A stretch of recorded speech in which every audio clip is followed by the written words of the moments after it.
Okay, hello everyone. Here I want to provide a tutorial on how to enable fingerprint on Samsung Galaxy A15 device. Unlocking a device with a fingerprint is quick and easy.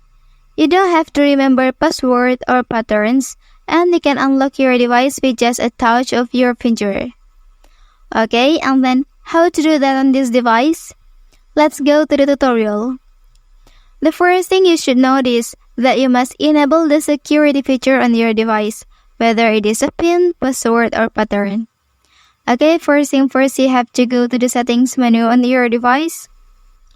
And then here, please scroll down.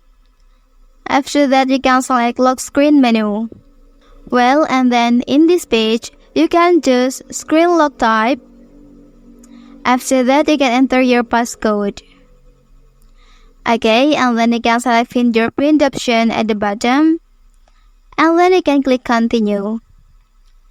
Now you can start to scan your finger.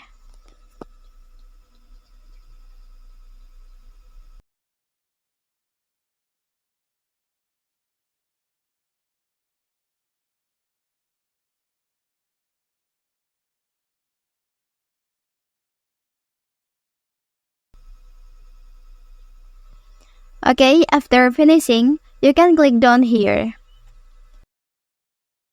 Okay, so now the fingerprint on your device is successfully active. That's the tutorial on how to enable fingerprint on Samsung Galaxy A15 device. If you are helped by this video, don't forget to like and subscribe to get other information from this channel. Thank you.